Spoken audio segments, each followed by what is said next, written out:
आज की वीडियो में हम जानेंगे कि जनवरी का महीना आपके लिए कैसा रहेगा और साल 2023 के पहले महीने में आपके business, career, love relation, married life, health और एजुकेशन में क्या तब्दीलियां आने जा रही हैं। तो चलिए बिना वक्त ज़ाया किए शुरू करते हैं। जब जनवरी का महीना शुरू होगा तो इक्वेरियस के चार्ट में प्लैनेट्स की पोजीशन कुछ इस तरह होगी। आपके 12वें घर में रहेंगे वीनस और सैटर्न, आपके 11वें घर में होंगे सन और मरकरी, जुपिटर आपके सेकंड हाउस में रहेगा, राहु आपके थर्ड हाउस में होगा, मार्स आपके फोर्थ हाउस में रहेगा और केतु आपके नाइन्थ हाउस में होगा।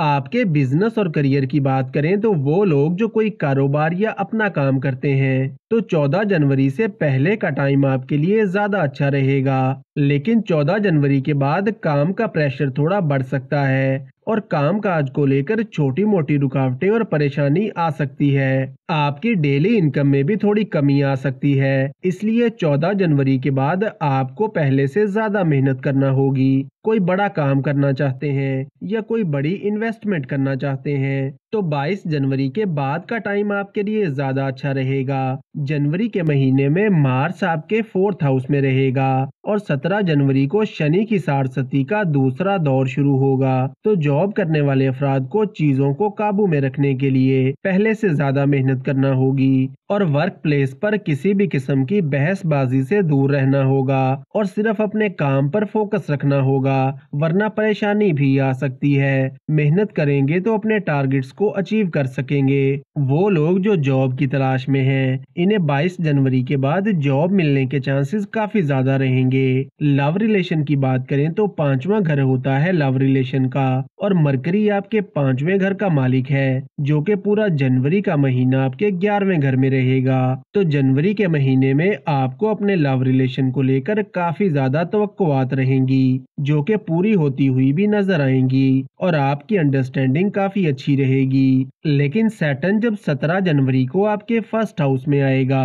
तो किसी थर्ड पर्सन की वजह से आपके लव रिलेशन में प्रॉब्लम्स आ सकते हैं, इसलिए 17 जनवरी के बाद आपको थोड़ा मोहतात रहने की जरूरत होगी। आपकी मैरिड लाइफ की बात करें तो 7वां घर होता है मैरिड लाइफ का और सन आपके 7वें घर का मालिक है, जो कि 14 जनवरी को आपके 12वें घर में चला जाएगा। तो 14 जनवरी से पहले आपकी मैरिड लाइफ काफी अच्छी रहेगी, लेकिन 14 जनवरी के बाद आपके लाइफ पार्टनर का मूड थोड़ा जल्दी खराब हो सकता है और छोटी छोटी बातों को लेकर आर्गुमेंट्स हो सकते हैं। इसके अलावा 14 जनवरी के बाद आपको अपने लाइफ पार्टनर की सेहत का थोड़ा ख्याल रखने की जरूरत होगी।